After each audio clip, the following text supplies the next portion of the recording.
That morning ritual, the comforting warmth, maybe that jolt of energy. Caffeine is, well, it's everywhere, isn't it? Coffee, tea, sodas, those energy drinks. And most of us consume it daily. It's actually the world's most popular psychoactive substance, often just relied upon to get through the day. Absolutely. But how does this daily habit, truly affect our sleep? It's a question I think a lot of us wonder about. It definitely is. So welcome to the deep dive. This is where we take the sources you send us and really dig in to uncover the most important insights, hopefully get you well informed quickly. Yeah, let's get into it. Today, we're doing exactly that, a deep dive into the science behind caffeine and its effects on, well, sleep quality and quantity. And this is all based on that stack of research studies and systematic reviews you shared with us. Right. Our mission here is basically to pull out the key findings, help you understand what's most relevant to your own life. Okay, let's unpack this. Okay.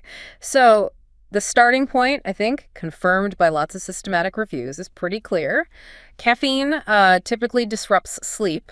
Right, yeah, that's the standard line. But how exactly does it do that? Like, what's happening to our sleep when caffeine's in the system? Well, the main way caffeine works is by blocking adenosine receptors in your brain. Adenosine, remind me. Yeah. Think of adenosine as this chemical messenger. It builds up the longer you're awake, and it signals to your brain, hey, it's time for sleep. It increases what scientists call sleep pressure. Ah, okay, that feeling of needing sleep. Exactly.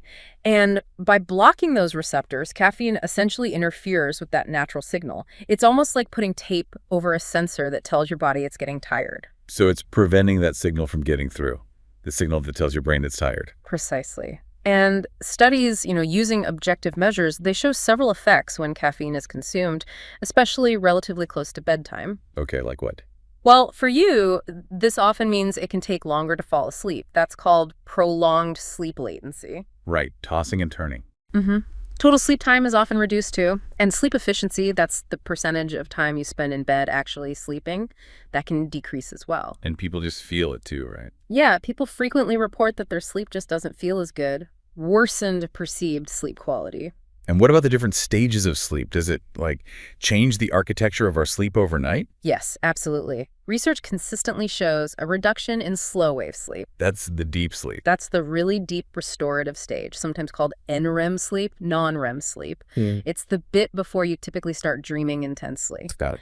And you also see reduced EEG slow-wave activity. That's basically the pattern of your brain waves showing how intense that deep sleep really is. So less deep sleep. Yeah. What increases instead? Conversely, there's usually an increase in the lighter sleep stages, like stage 1, and more instances of being awake or just briefly waking up throughout the night. Yeah. More arousals. Okay, so the basic science, the acute effects, they seem pretty clear. Caffeine disrupts sleep by messing with our natural sleep pressure system and changing those sleep stages. That's the foundational understanding, yes. Especially when it's in your system near bedtime. Okay, now let's talk timing. We've all heard, don't drink coffee too close to bed, but based on the research you looked at, how late is too late? Right. This is where the dose and timing response relationship comes in. And that's been pretty well established in the literature. Okay. So one specific study you provided, it looked at a fixed moderate dose, 400 milligrams of caffeine. Okay, 400 milligrams. That's like, what, 2 or 3 cups of coffee? Roughly. Roughly, yeah. Depends a bit on the brew, of course. Yeah, about 2 to 3 standard cups. Not a tiny amount, but definitely within the range for many daily drinkers. Okay, got it. So what did they do with that dose? They gave this dose at different times before people's habitual bedtime. Right at bedtime, 3 hours before, and even 6 hours before. Then they compared the effects to a placebo, a dummy pill. And what did they find, especially for that 6-hour mark? That seems pretty far out. Well, this is a finding that I think surprised even some researchers. They found that even when taken a full 6 hours before habitual bedtime, that moderate dose of caffeine still had significant disruptive effects on sleep compared to the placebo. Significant, even 6 hours out. Yeah, the magnitude of the reduction in total sleep time was quite notable. Wow. So not just a little nudge, but a real impact even that far out. That feels like a surprisingly long window. I mean, I think a lot of people might have that afternoon coffee or tea closer than 6 hours before they try to sleep. Yes, absolutely. And that's really the key takeaway from that specific study.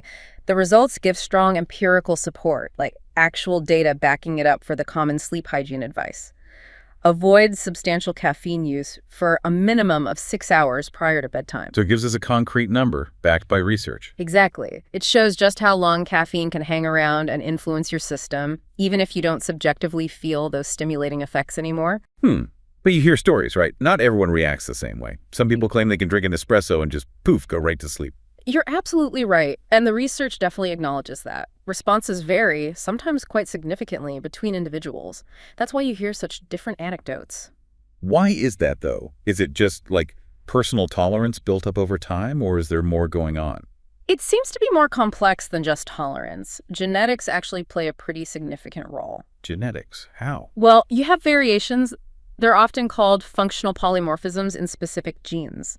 And these genes affect things like how quickly your body metabolizes caffeine or how sensitive your brain's adenosine receptors are to being blocked. Okay. So, for example, there's a gene often looked at, CYP1A2, which influences how fast your liver breaks down caffeine, and another one, ADORA2A, that relates to those adenosine receptors caffeine acts on. So some people are just genetically wired to process it faster or be less affected by it at the receptor level? That seems to be the case.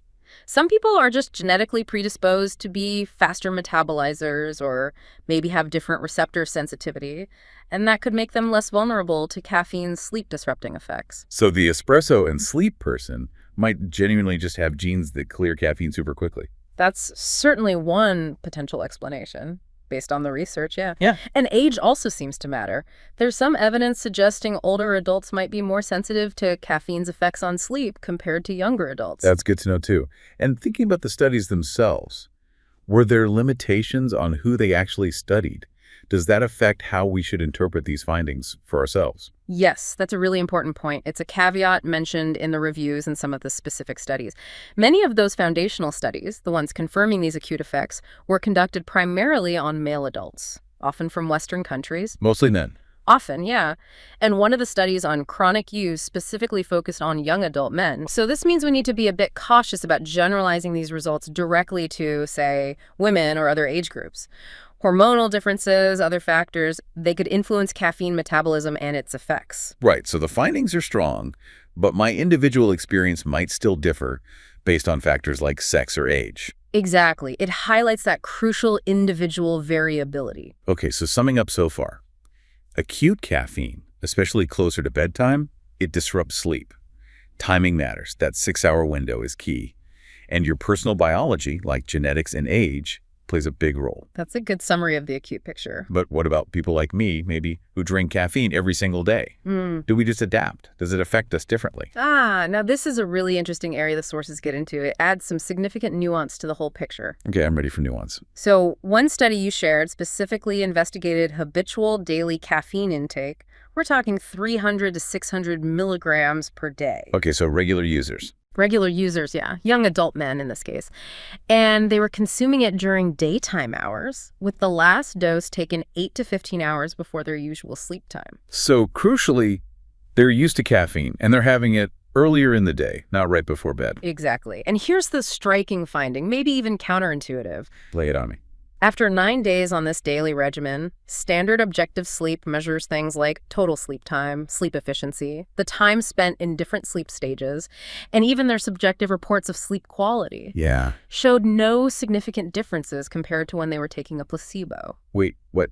No difference? That seems to fly right in the face of everything we just said about caffeine disrupting sleep. It sounds like daily drinkers are basically fine. It certainly appears that way at first glance, especially when you're looking only at those standard sleep measures. Okay. This finding does suggest that for habitual users who consume their caffeine earlier in the day, those clear-cut disruptive effects you see with acute evening doses might be less apparent. So maybe adaptation. Tolerance. That's what the study authors suggest. It might point to adaptive processes or tolerance development because of that long-term exposure. And this lines up with some earlier research suggesting chronic intake can reduce those acute sleep-disrupting effects. So the body potentially builds up a tolerance, at least to some of the main effects on sleep stages if you're a regular user having it earlier in the day. That seems to be the implication based on that study's findings in that specific group. But, and here's the key nuance. Okay, knew there was a but. What's the catch? Even though those standard sleep measures weren't significantly different in that daily use study, there were still subtle effects detected when they looked closer, specifically at brainwave activity using EEG. The brainwaves tell a different story. Yeah. What did that show? What does looking at brainwaves tell us that, like, total sleep time doesn't? Well, they found a reduction in EEG power density, specifically in the sigma range. That's around 12 to 16 hertz during NREM sleep. Sigma range. What's significant about that? Think of activity in this frequency range as being linked to mechanisms involved in consolidating sleep, maybe related to sleep pressure dissipation. And this reduction, this lower activity, was present in both the chronic caffeine condition and the withdrawal condition compared to the placebo. Reduced activity. But wait, isn't caffeine a stimulant? Doesn't it usually increase brain activity? Exactly. That's why it's interesting. While acute caffeine often increases activity in certain ranges, this reduction in sigma activity is typically associated with enhanced sleep pressure, higher sleep need. It seems counterintuitive. Right, kind of the opposite of what you'd expect from something meant to keep you awake. Precisely. So the interpretation from the study authors is that this reduction might actually represent early signs of caffeine withdrawal that starts happening overnight in these chronic consumers. Withdrawal kicking in overnight. Yeah, due to the overnight abstinence from the stimulant they're used to.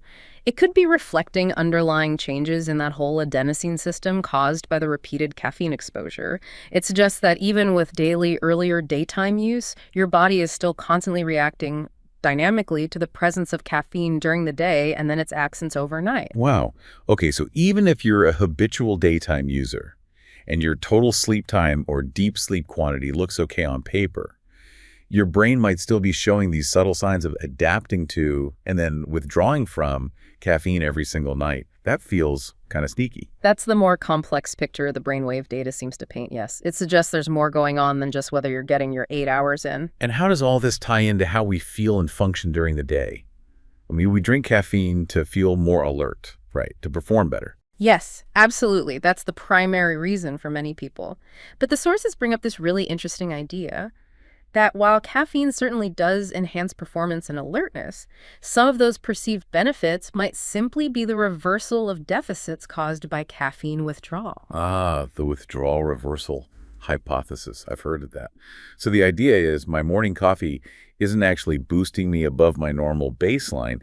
It's just dragging me back up to where I would be if I weren't experiencing mild withdrawal from yesterday's caffeine. That's the hypothesis that's put forward, yeah. Withdrawal symptoms can include things like fatigue, difficulty concentrating, mood disturbances, even headaches. Right. And these symptoms can actually start quite early after the last dose, maybe as early as 6 hours, but they might peak much later, potentially 20 to 51 hours out, according to some reviews.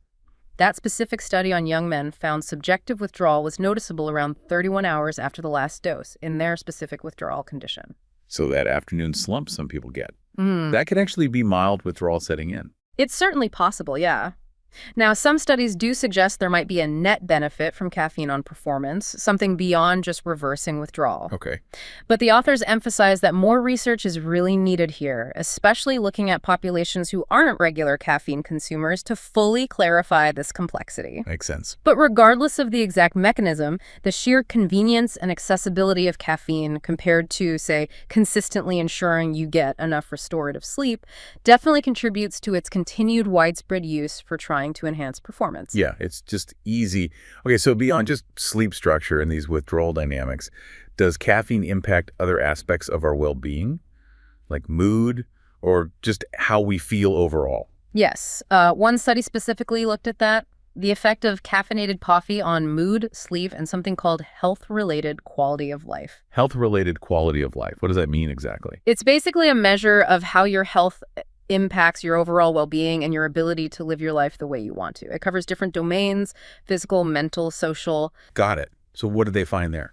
Well, they reported that caffeinated coffee consumption could have direct negative effects, specifically on anxiety and stress-based aspects of health-related quality of life. Direct negative effects on anxiety and stress levels. That's what they found. And furthermore, they found that reduced sleep quality or quantity and that increased anxiety seemed to act as a go-between for indirect negative effects on more global overall measures of quality of life. Okay, let me see if I get that. So the sleep disruption we talked about earlier, plus the potential for increased anxiety linked directly to caffeine, those two things could then kind of spill over and make you feel less well overall, affecting your broader quality of life. That appears to be the connection they observed, yes. Hmm. And based on these effects, the study authors suggested that individuals who already have stress-responsive illnesses might particularly benefit from avoiding high doses of caffeine.